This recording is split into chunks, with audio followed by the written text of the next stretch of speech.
Aš esu Paulius Auryla iš Viekšnių parapijos, tai yra Mažeikių rajone. Kokios pareigos? Tai tikybos mokytojas, etatinis Viekšnių gimnazijoje. Taip pat esu ateitininkų Žemaitijos čia vietovės valdybos dar pirmininkas, jau kokį 15 metų tikriausiai. Toks, ir jau toks užtilikęs, iš tikrųjų reikėtų jau rinkimų naujų. Ir dar politikas, Mažeikių rajono tarybos narys, taip kad labai toks platus spektras pas mane. O pašaukimo kelias, tikriausiai tikėjimo pašaukimo kelias, ar ne? Tai galbūt ir politikos pašaukimo kelias, ir mokytojo pašaukimo kelias. Nors čia gal viskas taip ir pinasi iš tikrųjų.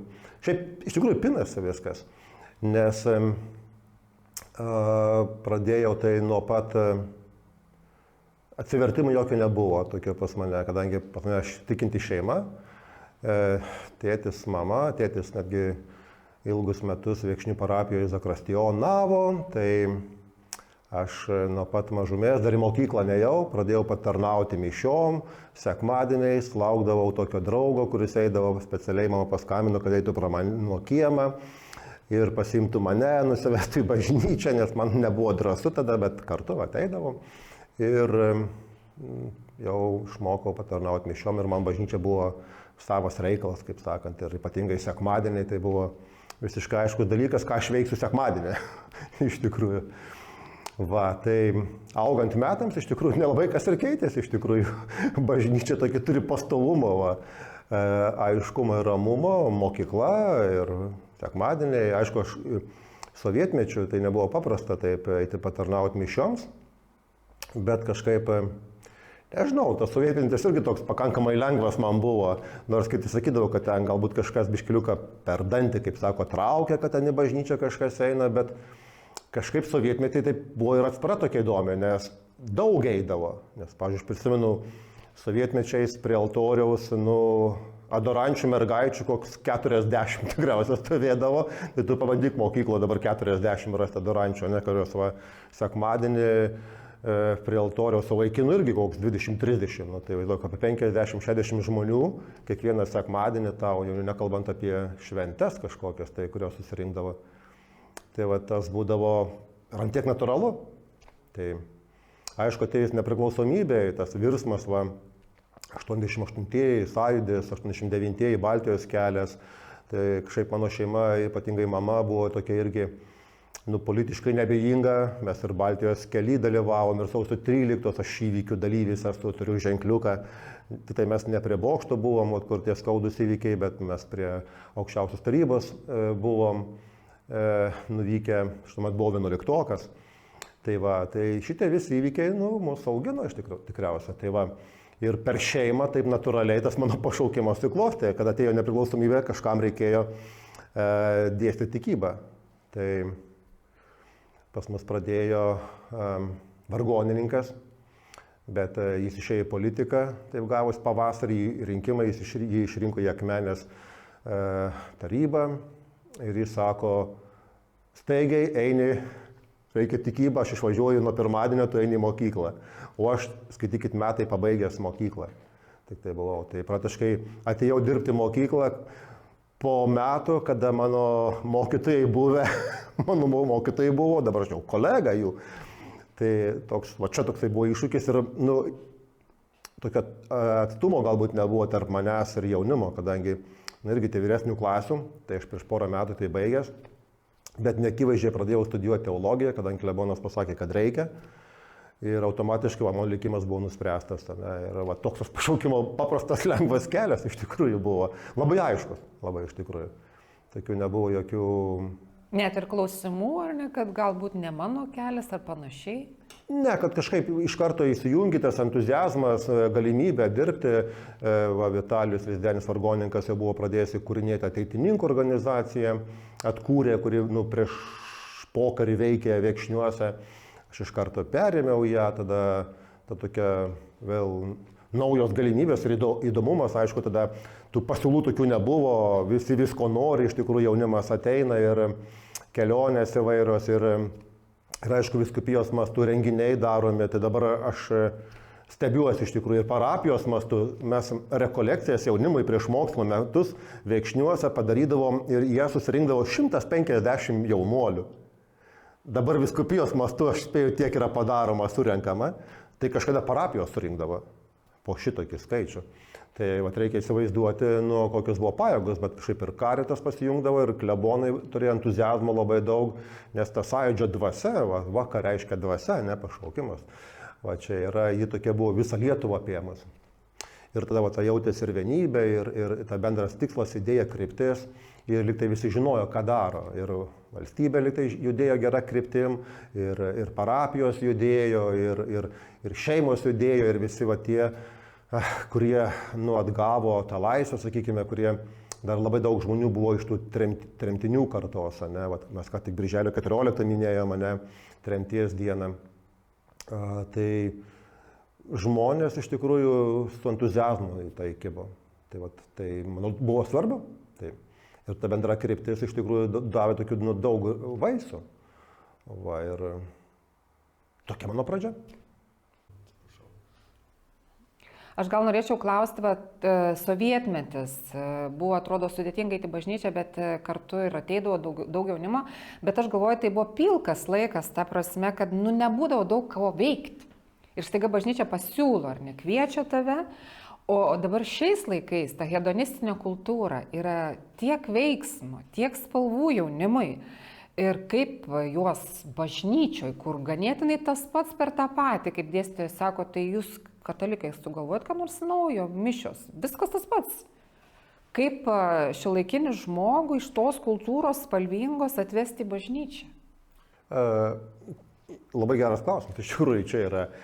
Bet aš manau, kad yra atsakymas. Tai galbūt jūs pirmieji, kurie tai pradėjote arba viešai, ar kažkaip nagrinėti šitą klausimą.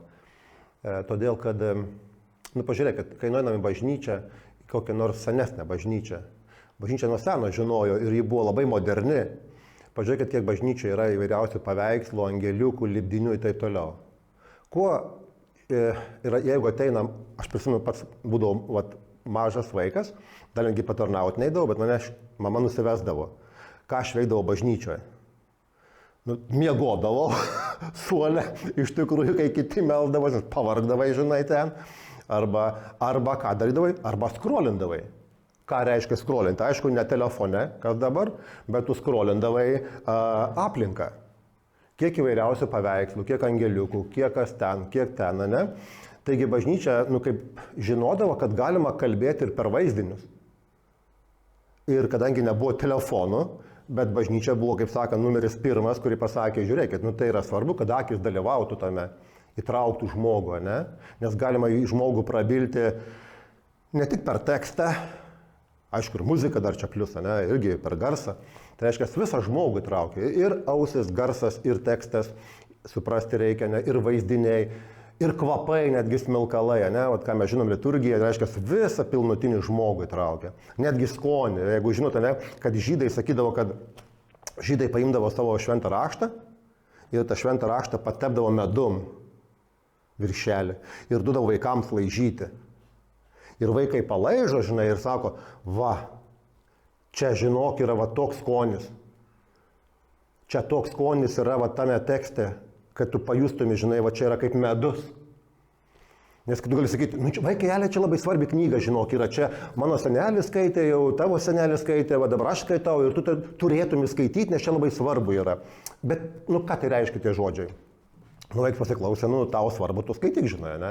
Bet kai tu gali paragauti, ne, kažkaip skonis, ne, tai reiškia, jau žiūrėk, yra metodai, tai reiškia įtraukti žmogų.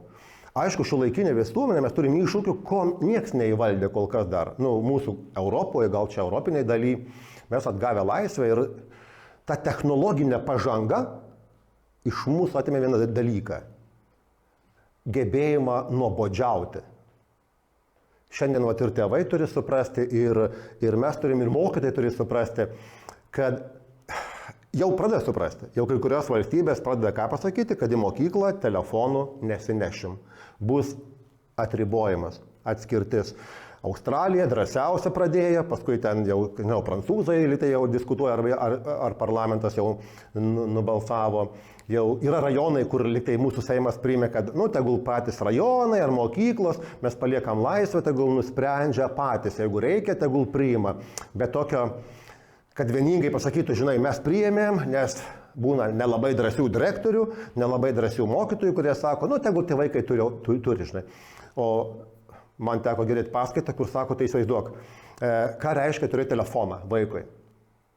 Čia telefonas vaikui yra taip, kad psichologai aiškina, sako, netgi pertraukų metu jį negali naudoti. Kažkitokio, ne, pertrauka yra skirta man, ne, aš galėčiau ne pamokų metu, pasiimu tvarkingai, vaikai sako, žiūrėk, aš nenaudoju pamokų metu.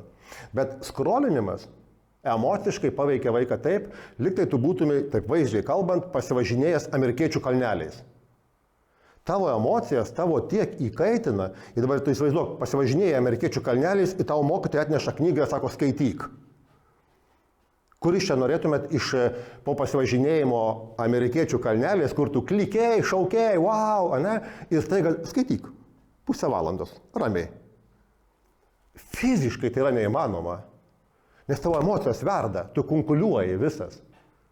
Dėl to pamokos nesėkmingos yra. Lietuvių nesėkminga, kur reikia tik tai susikaupti, labiau reikia teksto, reikia analizės, reikia išmąstymo, reikia ramybės, ne. Kur tu po amerikiečių kalnelių gali ramybę? Tai čia tas pats ir bažnyčioje yra.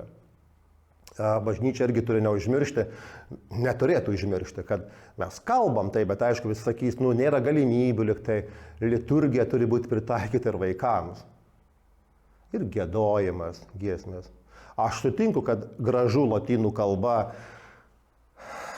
bet 21 amžius, jeigu mes po tokių atskrolinimų, vaikai nesupranta teksto, čia jau reikia labai gilios dvasinės pažangos, ne, kad ten vertinti, nesenai, kad vienu kunigu kalbėjau, sako, man nesuprantama, kodėl per vestuves groja smuiku, pavyzdžiui, eina jaunoji. Tak, man taip gražu yra vargonai, bet čia kalb klebonas, kuris 7 metus seminarijai mokės, girdėjo vargonus, kuris mokėsi apie tos vargonus, apie muziką ar ne, greičiausiai jo vaikystė yra patirtinė tokia, kad jis eidavo patarnauti mišiom ir greičiausiai jis girdėjo vargonų muziką. Žmonės neturi tokios patirties, kad įvertinti vargonų skambesį, muziką ir taip toliau, žinai, visą talentą. Jiems gražu yra smuikas, jiems gražu yra saksofonas, jiems gražu tokias, ne visai popsinės, tinka ten bažnyčioje kokia nors ten giesmelė, aleliuja, žinai, groja, ne, ir įeina jaunoji. Jiem gražu, kai groja vargonai, jie to nesupranta ir nevertina. Tai dabar kaip čia? Pasakyti, kad ne, jokie smuikai, jokie saksofonai, ar auginti. Auginti užtruks, kol žmonės, ar visi, bet pažiūrė baletą, aš nežinau, kiek čia iš mūsų yra buvę balete. Ir ar kiekvieną mėnesį nueinam. Vieną kartą gyvenime buvau, aš irgi vieną kartą buvau. Bet kiti žmonės, lygiai be to gyventi negali. Jie ten perka abonentus, eina kiekvieną ten mėnesį arba taip toliau. Reiškia, žmonės kultūriškai, tikrai yra labiau netgi tokie baleto srityje išprusę už mane. Arba architektūrą. Važiuoja į senamiestį, apžiūrinėja, mato. Mes ten pamatom, kai nors ypatingą vienuolyną, ten dar kažką įbėgam, akeliam nuskenuojam, kaip sakau, praskrolinam ir ačiū ir išeinam iš to kaip turistai, ne, tokie vartotojai. Bet yra, kurie žmonės nagrinėja kiekvieną ten kampelį, apžiūrinėja langų, arkos, kolonos, ko tik tai nori, ne, lubos, kaip suvestos, kaip grindys. Tai yra vėlgi kultūros dalis. Tai mūsų patirtis labai skiriasi. Tai iš to išeinant, suvokiant, kad mūsų patirtis religinė yra labai žemo lygio, dabar kyla, ar iš karto užgrot vargonais, ar tą žmogų užauginti prie to. Yra labai gražių per Marijos radiją liudijimą, ar ne, kur yra sakoma, kad draugė pakvietė jaunuolį, kuris sako, aš nieko bendro, tu eikit tą savo ten kažkokią ten grupelę šlovintojų, tai manęs nedomina religija, bet jis sako, klausyk, reikia, kad tu pagrotum gitarą. Nes vienas ten serga ar kažkas, o tu moki groti, tai pagroti. Jis atėjo tiesiog pagroti, kadangi mylėjo muziką, jam patiko groti gitarą, jis pagrojo, bet sako, hebra, čia visai faina. Ar aš galiu rytoj ateiti? Sako, tu privalai ateiti rytoj. Žiūrėkit, per muziką, per tokį lytai netyčinį pakvietimą, jaunuolis atrado tikėjimą. Jis šlovinimo grupiai, jis praėjo sutvirtinimą, jis pasiruošė santuokai. Viskas, reiškia, įvyko nuo mažo dalykėlio, nuo šlovinimo grupės, kuri, vieni sako, gal ten labai protestantiškai, gal dar kažką. Okei, bet tai veikia. Tu būtum jį pakvietęs paklausyti vargonų muzikos, jis greičiausiai būtų pasakęs, dėl to, kad tu man patinkė, šalia tavęs pasėdėsiu, žinai, bet vargonai manęs neprakalbino. Neprakalbino, nes tam reikia jau turėti didžiulę dvasinę patirtį. Puikų išlavintą skonį, klausą ir taip toliau, supratimą, kas tai yra. Čia nėra taip staigiai, čia reikia dešimtmečių galbūt kai kuriais momentais. Tai va, tai parapijose, jeigu, tai va irgi turėtų būti liturgija paruošta, jaunimui giesmės paprastos, aiškios, jaunimas pats įdarbintas. Kaip ir vyram, tarp kitko, irgi turi būti veikla tam tikra, nes moteris iš prigimties dvasingesnės yra, joms lengviau yra tą suprasti, išgyventi, o vyrai turi jausti, kad jie yra reikalingi ten kažką veikti, daryti, stovėti, nešti ir taip toliau. Va, kažkada yra pasakojęs vienas kunigas, kuris žinojo šitą momentą, tai patarnautėm visiems duodavo išeinant prie altoriaus kažką išnešti, o vienas atėjo jam pritrūko, tai nusiėmė akinius, padavė akinius, nešk akinius. Nes visi kažką dalyvauja, neša. Aš turiu ateiti, ne? Aš negaliu pavėluoti, man reikia ateiti, aš įsipareigoju. Yra ta tokia santykio bendrystė. Tai kuo šiandien galima užsitarnauti jaunimą arba pasikvietus jaunimą, tai santykis. Daugiau niekom. Veiksmas ir santykis. Jeigu bus pastovus veiksmas, bažnyčia yra veiksmo, bet turi būti santykis, tada mes turėsim žmonių. Šiandien, ko trūksta katalikų bažnyčiai, labai daug yra tokio formalumo, apeiginio netgi, nėra bendruomenės. Pažiūrėkit, kur bent jau mažiausia kunigas išeina, nusišypso arba ranką paspaudžia, jau yra žmonių. Atrodo, kiek nedaug tai reikėjo. Pakalbinti žmogų, pakviesti, paskambinti, akį pamerkti ir tu turi žmonių. Tu turi jaunimo, tu turi žmonių. Tai žino, galbūt vienuoliškus labiau bendruomenės, pranciškonai, dar kažkas, kurie labiau link tos bendruomeniškumo tokio nueina. Tai yra, bele kur. Aš kaip sakau, mes irgi turėjome ir Telšių vyskupijoj ir kitur, manau, yra tokia vadinamas mirusios parapijos, kur netgi ten jau kalba, gal tai aptarnaujama parapija, ten taip toliau. Bet kai nukelia kunigą, kuris dega entuziazmu, aišku, jam tai kainuoja laiko, nervų, taip toliau, bet paskui kažkaip ta parapija paukšt stebuklingai, kur jau ruošiasi uždaryti, ten tikrai, sakė, gal tik tai į pusmetį ten atvažiuos Kalėdom Velykom kunigėlį, žinai, nes čia nėra pas ką, nėra kur. Staiga atranda ir jaunimo choras, ir kiekvieną sekmadienį mišios, ir kunigas iš ten pragyvena iš bendruomenės, ir viskas atgyja. Kaip čia taip? Reiškia, yra metodai. Bet kartais puikybė lošia. Žiūrėk, iš čia toks. O ką, aš nedarysiu taip, kaip. Daryk kitaip kažkaip. Yra tų parapijų, turim ten išlaužo parapiją, sakykim, kur ten, irgi taip įdomi, bet atgaivino, kur iš tikrųjų gėda, transliuoja mišias ir visą kitą, yra verta dėmesio, ta prasme, tai kokiais būdais, kokiais metodais prakalbino žmonės. Tie žmonės yra tokie pat iš tikrųjų. Tai reikia mums pastebėti, norėti išmokti, galbūt netgi važiuoti tas parapijas, kalbinti tuos, ką jūs dabar darote, kalbinti tuos kunigus, kaip jums pavyko, ką jūs taikėt, kiek. Aš kaip mokytojas sakau, labai nugyventą parapiją įmanoma atgaivinti per 1,5 metų. Jeigu žinai, ką daryti. Čia gal ir norėtųsi klausti, bet mes melžiamės už kunigus ir vienuolius. Pradėjom maldos tokią nenutrūkstamą akciją ir šiandien su kunigais kalbėjom ir jie patys pripažįsta, kad yra pavargę. Sako, vis tiek jau tos tikros tylos, kažkaip jos net nėra kur nueiti, net pasakai garsiai, tarsi nesupranta. Aš vedu prie to, kad jūs paminėjote, kad reikalinga bažnyčiai turėti jaunimui giesmes, liturgiją. Bet čia vis tiek bažnyčios vadovas yra kunigas. Tu negali ateiti iš iš suolo ir sakyti kunigui, žinokit, čia turėtų būti taip ir taip. Kai kur gali tą tikrai pasakyti ir priims, bet nemaža dalim atveju nepriims to. Tai va, kaip toj vietoj, tokiam, sakyčiau, savotiškam mirties taške, nes ir kunigų nuovargis, gal kitą kartą talento trūkumas, tarsi ir uždaro tam bažnyčios atsinaujinimui galimybės. Nu, žinai, aš iš tavo patirties. Mes mokytojai ateinam rugsėjį į mokyklą, rugsėjo 9 jau esam pavargę visi. Jau visi nori atostogų, savaitė praėjo, visi sako, Dieve mano, kada atostogos. Ne tik vaikai sako, bet ir mokytojai sako. Tai, nėra ko stebėtis iš tikrųjų. Tai, bet čia yra, tas perdegimas yra ne nuo pavargimo, o nuo emocinio tam tikro išsekimo. Kada žmogus galbūt, nežinau kaip čia pasakyti, ne vietoj iš tikrųjų ir perdega labai staigiai. Pirmas dalykas, mat kiltų klausimas, ar jis pailsėjo per atostogas, nes mokytojai 40 dienų beveik 40 dienų atostogas turi, tai čia visi pavydėti turėtų iš tikrųjų. Laikas puikus poilsiai. Tai va, pailsėti. Tarp kitko, gali būti, bet tuomet reikia ieškoti ir variantų, kaip iš to pasveikti, išeiti. Pavyzdžiui, aš irgi turėjau tokį vieną momentą, pusmetį, ir ačiū Dievui, kad man pavyko taip, buvau perdegęs mokykloje, jaučiau, kad yra per sunku, per sunku mokykloje.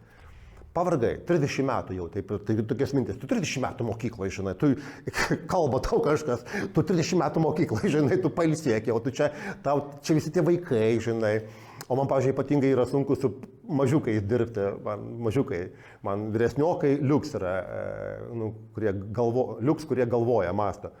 Ir kiti liuks, kurie nemasto, bet yra.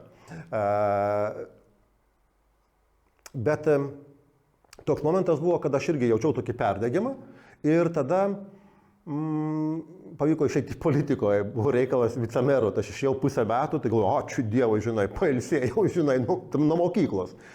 Visiškai kita veikla, visiškai kitas darbas, reiškia, ne? Kitas rytis. Ir pabaigiau, ten taip ir buvo prieš rinkimus, taip ir buvo toks tikslas pusmetį pasidarbuoti savivaldybėje, tai aš išėjau tą pusmetį, atėjo kiti pabandyti vietoj manęs padirbti, tai kiti pamatė irgi pabandė, ką reiškia mokykloje dirbti, galbūt, žinai, jiem irgi toks, kaip sakant, pabandymas. Ir man tas perdegimas praėjo, man užteko pusmetį pakeisti, išeiti kitur. Va, ir aš grįžau ir dabar visi metai vėl prasisuko ir aš nesu pavargęs. Aš nesu pavargęs iš tikrųjų. Tai tas pats ir parapijoje. Aš manau, kad parapijoje atsiranda toks pesimizmo pavargimas. Nes ta rutina, o kas čia kitaip? Atsikėlė tą patį, liktai tas pats darimas kaip ir tave saugo, liktai faina, kad čia nieko keisti nereikia. Bet iš kitos pusės tai atneša ir tokį psichologinį nuovargį, perdegimą, tą sindromą. Va šitoj vietoje tikrai gelbėtų, aš manau, gyvą parapiją. Bet gyvą parapiją, čia yra problema, reikia turėti drąsos tą gyvą parapiją kurti, nes tuomet tu tikrai būsi ne vienas. Tu negalėsi čia kaip nori viens pats, turėsi tartis. Aš žinau, kad yra tie parapijų tarybos turėtų būti, bet jos formaliai, jeigu kažkur ten kažką yra, jeigu ten daug Dieve kažką jos sprendžia, tai ten dar sprendžia. Tai čia ir kyla klausimas, ar kunigai tikrai nori tas parapijas, tarybas, liturginę kokią tarybą, ar ne, arba ten karito, arba ten kita sielovada dalis, kur užsiimti, ar nori tas tarybas, tas ekonomo taryba, pavyzdžiui, ar ne, įveiklinti ir kad jos tikrai būtų pagalba kunigui. Ir tuomet kunigas jau galės bet kokiu atveju remtis į šitos žmonės ir neturėtų to perdegimo tokio, jam bus tikrai lengviau. Tai šitoj vietoje čia yra, kur dar daug veikti patiems dvasininkams, sakykime, ir jūsų, jeigu malda tai išjudintų, kažkaip, tai aišku, per maldą, bet vien per maldą galbūt ne, čia reikia ir kalbėti iš tikrųjų. To eina šalia liudijimai ir aš visą laiką kartoju, kad pirmiausia mes, kurie meldžiamės, mes kartu pripažįstam, kad esam atviri veikimui. Tai mes norim suprasti, ką galėtume padaryti, nes vien malda tai Dievas turi kokias rankas ir kojas. Na taip, mūsų. Kažkada kunigas Klemensas yra, kai grįžo iš Italijos, buvo tokį liudymą sakęs, jis labai taiklus yra iš tikrųjų, jis ten tarnavo kažkainai parapijoje Italijoje. Ir jam tas klebonas sako, tau Klemensas reikės eiti pas jaunimą, žinai. Sako, ką ten reikės veikti, prasme, ką aš ten pamokslą sakysiu, ten žaidimų, nu ką ten, sak, ne, tau reikės būti. Ką reiškia būti? Nu tiesiog būti. Pavyzdžiui, sako, jaunimas nemoka būti bažnyčioje. Okei, klausimas atgal. O kunigai moka būti su jaunimu? Nu tai jeigu aš auklėtojas ar mokytojas, nemokėčiau būti savo vaikais klasiai, tai aš nebūčiau auklėtojas jų. Aš turiu būti su jais. Praleisti laiko. Tiesiog būti. Vaikščioti. Tuomet žiūrėk, kažkam iškils klausimas. O, mokytojau, žinai, o ką čia, va, o kodėl taip, o kodėl, nu kodėl, kas tau čia ne, o kodėl jūs čia susipykot, kodėl jūs čia mušitės, ne, a kodėl jūs čia nepasidalinot kažkuo, ne. Va tame buvime tu jau atrandi ir kontaktą. Vieną reikia pabarti, kitą reikia paguosti, trečiam reikia dar kažko. O kodėl tu nusiminęs, ai mano mama serga, žinai, ne, ai, o kas tavo mama, o vežys, žinai, o, žiūrėk, nežinojau, ne, o kodėl tu nekalbėjai, nu kaip aš čia sakysiu prie visų, žinai.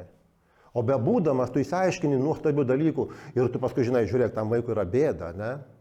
Čia negi į mokslai, gal reikia pagalbos, reikia gal direktoriui pranešti, ne? Kad kažkas yra nutikę. Nu. Yra buvo tokių situacijų, ateina dabar viena mergaitė, pavyzdžiui, mokykloje ir sako, žinai, taip ne prie ko.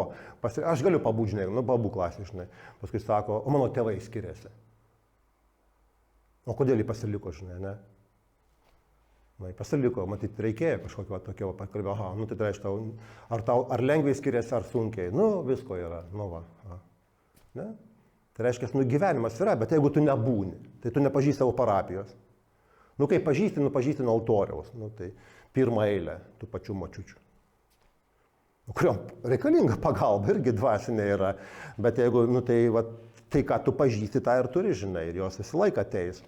Bet jeigu tu nori, kad ateitų į parapiją, tu turi išmokti būti su žmonėm, iš tikrųjų, tai yra didžiulė dovana, iš tikrųjų, bet tam reikia skirti laiko. Nu, mes sakom, žmonės neskiria Dievui laiko parapijai. Nu, bet ar mes skiriam laiko tiem žmonėm, kurie neskiria laiko Dievui? Nu, mes juom neskiriam laiko. Ai, nu jie ateis kažkada, nu jie čia šventoji dvasia jos apreiškia, jie ir ateis, žinai. Palaukiam, nu ir laukiam, kiek metų jau? Nu, dar galim palaukti, nu, kad liks viena bažnyčioje. Nu, tada gal suprasim, kad reikia eiti pabūti su jais ir bebūnant su jais. Nu, žiūrėkit, nu, čia nėra kažkokių atradimų stebuklingų. Nu, tą patį darė Bosko šventasis. Nu, tai jis žaisdavo su jaunimu. Kai jau išsižaidžia, pavalgdina dar juos ir jie jau pavalgė, įsidūkė, įsižaidė, sako, o dabar paklausykite apie Jėzų, aš jums papasakosiu. Aš girdėjau tokį.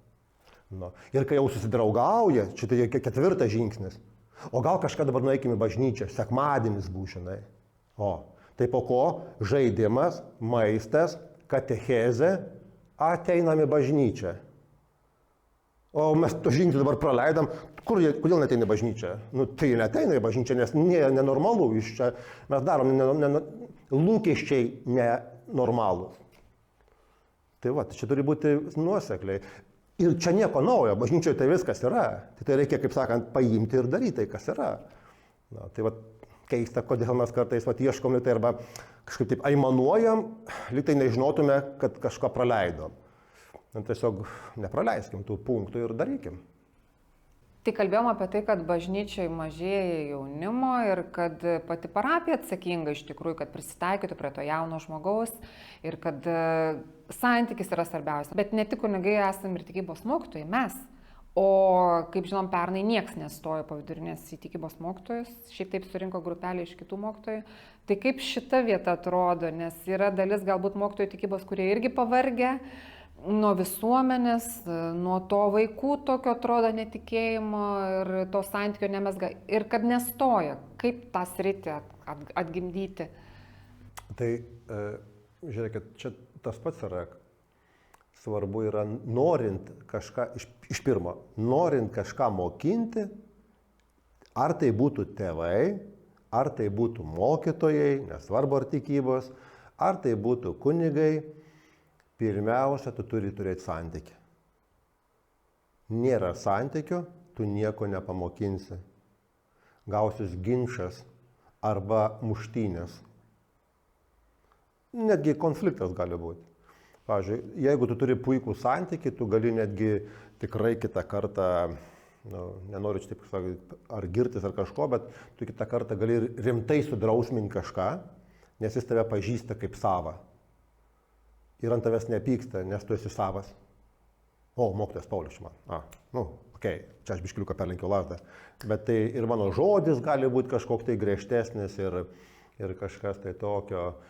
Ko aš negalėčiau, jeigu ateičiau kokį nors svetimą grupę, kurioje nėra sukurta santykio. Ir tu negali sau leisti tada ten pradėti moralizuoti, dar kažką, tuomet sakys, ką iš čia, žinai. Vienas iš mandagumo, kitas dar kažkas atsistos naglesnis ir iš viso išeis ir užsibaigs tavo visi liudijimai ir mokymai ir taip toliau, reiškia, apie nieką čia bus. Tai va čia reikia galvoti, tai ar tu turi santykį ir kiek tu gali leisti tada tą žmogų mokinti. Aišku, gražiai čia kiti liudija, kurie kalbėjo, kad pirmas dalykas tai yra pavyzdys, ne, kažkoks tai pavyzdys, kada numato. Ir žodžių gali būti, kaip Pranciškus sakydavo, sako, jeigu jau reikės, tada ir žodžių pridėkit kažko, jei kažkam neaišku. Bet šiaip turėtų labai būti aišku, reiškia, mūsų gyvenimas yra labai neiškalbingas, absoliučiai. Štai kodėl niekas nebeseka ir neateina. Mes niurzgaliai, paniurę, nusibodę patys savo ir tikimės, kad kažkas ateis kitas. Kaip tai? Kitą kartą, kaip sakant, pasižiūrėk į save, ar tu eitumi paskui save, jeigu tu pats neitumi paskui save, tai kaip kiti eis paskui tave. Tai čia yra, žinai, kaip kažkas yra, liudijimo tokia puikų per radiją kalbėję, sako, žmogus pyksta, kad patenka į kamštį ryte. Sekančią dieną vėl kamštis ryte. Ir vėl pyksta, erzinasi valandą stovėti. Trečią dieną vėl tas pats. Žinai, draugai sako, tai tu gal ką nors keisk, ta prasme, ko tu tikiesi tą patį darydamas. Tai dabar mes tokie esam, žinai, tą patį darom ir tikimės kito rezultato. Arba tu anksčiau atsikelk ir išvažiuok anksčiau pusvalandžio, kad nepakliūtumi, arba vėliau, ta prasme, priimk sprendimą, kad pasikeistų situacija, o nekeik pastoviai situaciją, kad ten kažkur papuoli. Tai manau, kad mes biškai esam pastrigę. Tai šitoj vietoje, tai ir mokytojai, kodėl neateina? Nėra dėl ko. Čia netgi finansai, pinigai, čia nesugundysi, žinai, šiaip dabar tikrai mokytojų atlyginimas negali skūstis, ne? Jeigu turi valandų, pakankamai krūvis, tai tikrai mokytojai gali uždirbti ir pragyventi iš to, ne? Tai nėra blogai, ne? Bet tai nežavi ir nėra to pašaukimo, sakykime, ateiti šiaip į mokytojus labai nedaug tai yra, ne, pašaukimo mokytojų trūkumas yra, ne, bet tame tarpe mes kalbame apie katechetus, ne, apie tikybos mokytojus, jų irgi yra didžiulis trūkumas ir kas bus, kai pradės tą sąjūdžio laikų kartą nueidinėti, ne, dabar mes išgyvenom, ką tik kalbėjom, išgyvenom vien dėl to, kad mokyklas uždarinėjo ir mokytojų nepritrūko, nes jie galėjo pereiti į kitas mokyklas ir taip jų užteko. Bet dabar tai nebėra to, ko uždaryti, dabar jau kai jau mokytojai išeis, tai tiesiog mokytojų bus trūkumas. Tai o to sekimo nėra iš tikrųjų, nes nėra to užsidegimo, nėra to entuzijazmo. Vyskupas Kėvalas kalbėjo per šimtmečio mūsų vyskupijos šventimą, birželio 1, sakė, linkiu jums entuzijazmo, tos ugnies. Kas yra entuzijazmas? Kai ateini į šventį, gali, žiūrėk, kodėl mes dabar samdom įvairius renginių organizatorius, tam, kad jie išjudintų mūsų ypatingai žemaičių, žinai, čia lietuvių toks, tas charakteris toks nepajudės, nepabijos, žinai, kažko ten tokio padaryti, pasakyti, pajokauti, ne? Reikia, bet patiems mums ir parapijose ir kitur reikia žmonių, kurie nebijotų to entuzijazmo, ugnies ir galėtų iš tikrųjų tai būti pavyzdžių, sektinų pavyzdžių ir norėtų. Tokių, kaip sako, Šiurys, kurie sektini pavyzdžiai. Jaunimas pamato, kiekviena parapija gero turi kunigą, kuris kažkom tai pakalbino, kažką padarė ir jie seka.